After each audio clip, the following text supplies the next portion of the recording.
You've tuned into Unpause Your Life with Dr. Callie Estes. Your access to success strategies and more to help you move onward and upward with your life. Listen in each week as she interviews others who have really taken their essence to the next level and truly unpaused their life. Now here's your host, Dr. Callie Estes.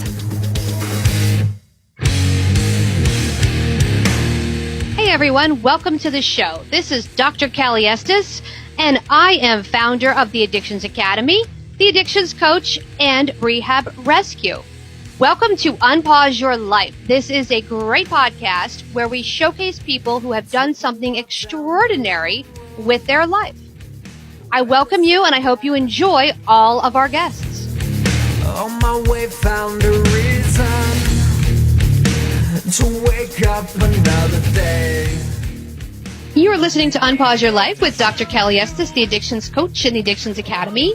My guest today is Annie Grace of The Naked Mind, and I'm very excited to have her. She's the author of The Naked Mind, How to Control Alcohol, Find Freedom, Discover Happiness, and Change Your Life.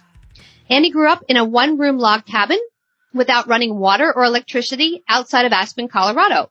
She discovered a passion for marketing, and after graduating with a Master's of Science, she drove into corporate life. At the age of 26, Annie was the youngest vice president in a multinational company, and her drinking career began in earnest. At 35, as a global C-level marketing role, she was responsible for marketing in 28 countries and drinking almost 2 bottles of wine a night. Knowing she needed a change, but unwilling to submit to a life of deprivation and stigma, Annie set out to find a painless way to regain control. Annie no longer drinks and has never been happier. She also wrote the book, The Naked Mind, and shared it with the world. Annie, welcome. Thank you so much. I'm so glad to be here. So tell my listeners, because we have all different kinds of listeners. We have sober listeners, using listeners. What is The Naked Mind? Is this a way to control your drinking, to stop your drinking? Tell us about it and what it is exactly. So it's really a good entry point into the conversation. Most people who sort of read the book do stop drinking, but that isn't like the absolute, bottom line. I think that one of the things that I found really difficult in my drinking is that when I was trying to control it, when I was trying to get back in control, it was really counterproductive. It made me actually drink more frequently, and I would end up, refraining for a few days and then binging, and it became really cyclical. So one of the things that my book does is it actually addresses some of your subconscious beliefs around alcohol, which allows you to make a more mindful choice, but it doesn't necessarily feel like a willpower-based choice where you are just kind of white-knuckling it, trying to get through because you've actually seen some new truths around alcohol, which help in a lot of ways, but a lot of that means that not everybody stops completely at the end of the book. Some people do go back to mindful drinking, but that's I would say it's the exception, but I would also say that it is also when people have not really changed their brain to the extent that other people may have. So it's a very personal thing. So let's talk about that. You said controlled drinking. What does that mean, and how would you explain that to somebody who says, well, there's no such thing as controlling your drinking. Either you're drinking or you're not. So, I control my drinking by not putting alcohol in my body. And so, that is how I personally control it. I think that, to say that there isn't a person who can, I know a guy who every Friday night drinks 17 units of alcohol, doesn't drink for the rest of the week, and has done that for 16 years. So that's how he controls his drinking. I think it really is how you feel most in control. Either we're in the driver's seat or we're in the passenger seat. And for a lot of people, you can't put alcohol in your body at all without getting taken for a ride. And so I think that you need to be really aware of where you are on that spectrum. And that often comes from just a lot of soul searching and really figuring out what's right for you. Like I said, for me, controlling it means not drinking it. Okay. So that's kind of a new concept for a lot of people, because when they talk about controlling your drinking, they don't think of it as an abstinent-based platform. They think of it more, controlling your drinking means having 2 drinks and then stopping. So when you came out with this, did you get any pushback from the community, or were they more accepting of the new message? It was interesting because I wasn't really involved in the community before I wrote this book. This was my own journey and my own kind of head down in my office, figuring out my own stuff, doing my own research. And so when I came out with it, it was interesting. I did get pushback. I actually had a friend of my dad's who had been sober for 28 years call me up sort of halfway through the book and say, we really need to talk. And he came down to my house, and he lives a few hours away. So a few days later, he came over to my house. He walks into my house, he gives me a big hug, and he goes, I finished your book last night, and we don't really need to talk anymore. Like, I understand. And so I think that it was really interesting because his journey through it, we actually arrived at the same place. But I can't tell you, so yes, there's been a little bit of pushback, but I can't tell you how many thousands of letters I've gotten from people saying, you know what, thank you so much for titling the book Control Alcohol, because if you didn't title it that, I would have never picked it up. And because of that, I now don't drink anymore. So sometimes we just need to have, this idea. For me, I feel really passionately about the idea, and I know it was true in my own life, that if it was all or nothing, if it was abstinence or drinking, I was going to choose drinking because abstinence was too scary for me. Or I was going to choose drinking to the point where my life had become so bad and I had hit such a bottom that abstinence was the less scary of the life I was currently living. But I don't believe that we have to necessarily go to that point. I think we can start asking ourselves, a better question about where, would I be happier with less alcohol? Because that question isn't as scary as, do I have a problem and can I never drink again? And that entry point can lead us to all sorts of really, really cool places because we start really unpacking it for ourselves. And like I said, I ultimately, although I didn't come into the conversation wanting to be abstinent, I ultimately decided that for me is the right answer. Okay. So how did you arrive there? So you had a different journey or different path than most people, but how did you go from 2 bottles of wine a day to abstinence? Because that seems like that's like the key. Yeah, absolutely. Well, the first thing I did, and this is going to sound really probably weird to your listeners as well, but the first thing I did is I stopped trying to stop drinking because there was so much pain in that cycle for me. There was so much pain, and I stopped believing myself. I'd make myself all sorts of promises, not till 5 p.m., only wine, never beer, never wine, never hard alcohol, not until the weekends. I mean, on and on and on. And so when I couldn't keep any of those promises, I just absolutely lost all faith in myself. And I said, there's a bigger question here. There's a question of why am I in this situation? Because I had times in my life where I didn't drink a lot. I didn't drink a ton in college. I had times in my life where I wasn't so needing of alcohol. I had times where I didn't believe it was key to relaxing or having a good time or even just feeling normal. And so I said, why has this changed? And you know what? I'm going to stop trying to stop because the noise of stopping for me without any of the knowledge was so great that it was preventing me from getting any of the knowledge. And so I stopped trying to stop drinking and I committed to myself a year and I said, I'm going to go through this and I'm just going to find out the answers to these questions. That's going to be my priority. I need to understand why now am I so deprived feeling if I don't have a drink when I remember being a kid and not even caring about alcohol. What has changed? And so that really launched me into this year of research. And I formed this theory that basically consciously I wanted to stop drinking, but due to a lifetime of subconscious conditioning, my subconscious brain had not got that memo. It still saw alcohol as this key to feeling better, to relaxing, to having a good time, to having better sex, you name it, anything. It saw alcohol. So when I would stop, it was this very willpower-based stop, and my willpower would run out, which they now know that happens. And I would end up drinking more in my periods of trying to stop than I was before. And so when I started to unravel that and started to really see, okay, well, what is alcohol? What is it doing inside my brain? What does it really relax me or not? Does it actually make things more fun or not? And I started to look at the science and I started to look at all of these different layers of the substance. By the time I got done with that year, I walked out of my office and I told my husband, if you want to drink with me, tonight's the night, because after tonight, I'm done drinking. And he looked at me and was like, what? Like, really? And I was like, yep. And so we split a bottle of wine, and I got really sick on half a bottle of wine, which was super surprising because I had very high tolerance. But I think it was also just, Providence sort of saying, this is it for you. And that was it, because I really saw the truth of the substance. And I felt very strongly that it didn't have a place in my life anymore.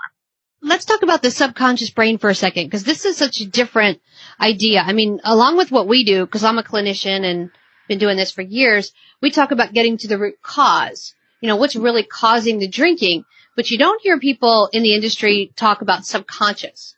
So let's talk about that for a second, because I think you're onto something in terms of like a theory. What in the subconscious did you find in yourself that was keeping you stuck? Yeah, there's really, I've kind of distilled it down to three layers of beliefs, right? There's the belief around the substance, and that's that alcohol is relaxing. And if you're just drinking for the belief around the substance, and someone comes up to you and shows you the evidence that alcohol actually creates stress that releases cortisol in your body, and it actually is linked to anxiety and depression, pretty quickly you could be like, okay, I can let go of that belief. But then there's this layer deeper, which is these beliefs that society has. And those are beliefs that sound like, oh, it's not going to be a party if I'm not drinking, or I'm not going to have fun at that baseball game if I'm not drinking, or I'm going to be left out of the tribe or the crowd if I'm not drinking. And those are a little bit harder to deal with because of how alcohol saturated our society is. But again, if you can look at those beliefs and really unpack them and overcome them, then you can really make progress in letting go of alcohol. And then I think the third layer of beliefs, and where people can get very, very stuck and actually need to do significant inner work in order to finally free themselves, are these beliefs about self. So it's really substance, society, and self. And these beliefs about self sound like, for me, it was, I'm not going to be able to make it through the day with my 3 kids if I don't have a glass of wine, or 3 or 5, and it was, I'm not strong enough to be a mom without wine. I'm not holding it together at my work without this. I'm not outgoing enough to network without alcohol. And so when I started to attack and understand those beliefs and unpack them and do the work to see if they were true or not, then, it really lets go of you. But there are those different levels. And some people are drinking for reasons of substance. They definitely only drink on occasion. They're pretty social drinkers. They're not drinking for these deep-seated beliefs. They can read my book and never drink again, and like on a dime, just quit. And other people, even with those society beliefs, same thing. But often when people have beliefs about self, we really have to go deeper into our subconscious and understand, okay, what is at the root of why we're doing this? What are we trying to escape from? What beliefs do we have about ourselves that we're not good enough, not significant enough, that we're not going to be loved? These types of things that we're trying to numb out with a drink. Now, it's interesting. So you're doing what the clinicians are doing. You're going to the root cause of it. Would I be correct in saying you're not a clinician yourself, or you're not studied in the art of addiction? You were a C-level executive, correct? Yep. I've just written a book. Well, you haven't just written a book. You've touched a lot of people's lives. Are you finding that people like your style more than clinicians because you're very approachable and they can say you relate to me versus, a doctor's clinical book per se? It's interesting because I couldn't answer that question because I don't have that information. I can tell you that I have a lot of people who reach out to me all the time. Last month I got like 3,500 emails as an example. And most of those are just thank you letters and people really appreciating, the work. But I don't know enough about I haven't had anybody say I like this better than a clinician. So I certainly couldn't answer that. You have another book on the way, I understand. Tell us about that. Tell us how that's a little bit different than the first one and what you're trying to do in that sense with the second book. This book came from really 3 different places. First, I had a review on my book and it said, I read this for my brother and now I don't even like beer. Thanks a lot. 5 stars. And I was like, wow, there's a lot of people who actually probably alcohol isn't doing them any real favors, but they're not at the point where they're going to actually actively look out for something to get back in control or to stop drinking. And so I said, that's really interesting. At the same time, I got another email from who had done the whole 30, and she said, I couldn't get through the whole 30 because of drinking until I found your book. And now I was able to do the whole 30 successfully. Thank you very much. And I was like, wow, there's this huge appetite for challenges. And at the same time, I came across this really mind-boggling statistic from the CDC that says 90% of excessive drinkers are not clinically dependent. And I was like, we really need to lower the barrier to entry into this conversation. For somebody who's just drinking and maybe not even really aware that drinking is causing them the fatigue and the stress and the different sort of things that alcohol causes in the human body, they might not even be willing to, they're not even aware that alcohol could be the issue. I like to make this analogy is for me, when I was drinking with my kids and my job, I felt like alcohol was the duct tape holding my life together. When in reality, when I was able to see everything I've now seen, alcohol was the chisel that was destroying the foundation of my life. Right. But I couldn't see it at the time because I wasn't aware. I was so certain that it was the helper, not the harmer. And so this next book is called The Alcohol Experiment, and it's a 30-day challenge for anybody who just wants to ask the simple question, would my life be happier drinking a bit less? Let me find the answer to that through this personal experiment. Go for 30 days. Unlike a lot of the 30-day challenges that are out there, we have Dry January, Dry July, all these sorts of things that actually, without any kind of education or reconditioning of the thinking, makes alcohol more important than it was prior to the challenge, because you've basically invoked the forbidden fruit syndrome, and now you're just quite anticipating that day 31 when you're going to go ahead and have that drink, and you've actually, although you're abstinent, you've made alcohol more important. Whereas with the alcohol experiment, every single day through a chapter in the book or online through a video, there's a very, message and education that really empowers people to make a mindful choice at the end of the 30 days. And a lot of people go on to do 30 more days or stop altogether, or at least go back to it in a much more mindful way than they were before. But again, it's really aimed at, the 90% of people who are not clinically addicted, because I'm very aware of the fact that if you take somebody who is clinically addicted to alcohol and just say abruptly stop for 30 days, and I have all sorts of disclaimers about this because it can be very dangerous and obviously would not want to cause any more harm.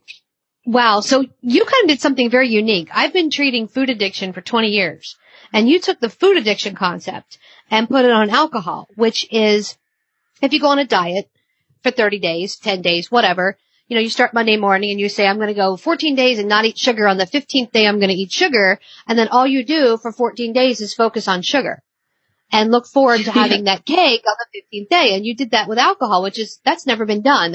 I got to commend you for that, because that's a really good analogy platform that I think a lot of people will understand. Thank you. Now, do you have people reaching out for you to privately coach them or counsel them? Are they thinking that you're able to do that, or do you do that, or how does that work? I do not do that. I do have an online group learning platform where it's basically a Facebook group and a Zoom video call where we all get on and discuss the work, and it's recorded material. But I do not do any personal one-on-one coaching. Okay. All right. And how would our listeners reach you? Give us some of your information. Where can they find your book? Where can they find you? If they want to learn more about this process, how can they reach out to you? Great. So my main website is thisnakedmind.com. And then if you're interested in the 30-day challenge, if that sounds something that's right for you, that is at alcoholexperiment.com. And it's on there. And again, I would say that is definitely, the information in it can be amazing, sort of no matter where you are on the journey, because it's science-based. It will teach you a ton. However, again, I would caution that if you are really actively drinking and maybe going to suffer from severe withdrawal symptoms, you need to do the alcohol experiment in conjunction with a clinician. Wonderful. And I want to thank you so much for coming on the show and sharing your experience with us. It's been very enlightening. Thank you so much for having me. I really appreciate it. You've been listening to Unpause Your Life with the addictions coach, Dr. Callie Estes, and Annie Grace.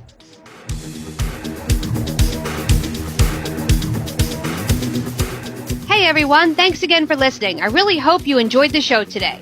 Head on over to iTunes and Apple Podcasts and leave a comment or review of what you think. Or contact us at 1-800-706-0318. If you want to be on our show, feel free to email or call. And if you have a topic, feel free to email or call as well.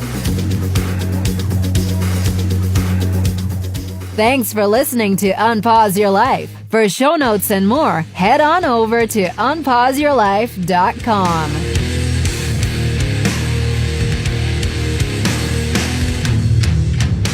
Big shout out to recoveryinnovators.com for help producing this show. Thank you, guys. I took a walk down the long road where they said that I shouldn't go. On my way found a reason to wake up another day. But they needed to show you all the things that you won't do. Find faith or religion, but nothing to show for it.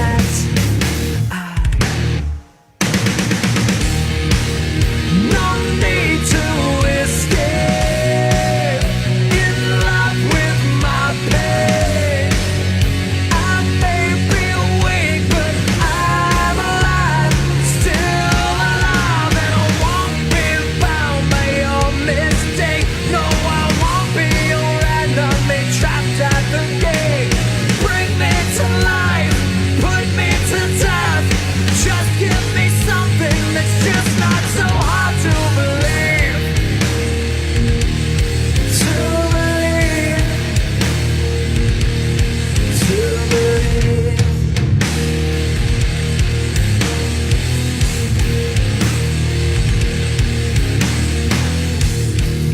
I took a walk down the dark road where they said that I shouldn't go.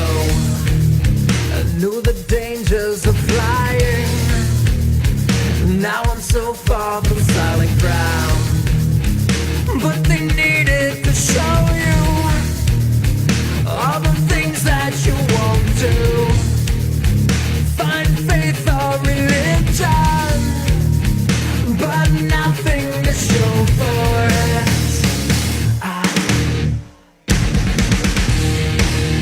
No need to escape in love with my pain. I may be weak, but I'm alive, still alive, and I won't be bound by your mistake. No, I won't be your enemy, trapped at the gate. Bring me to life, put me to death. Just give me something that's just not so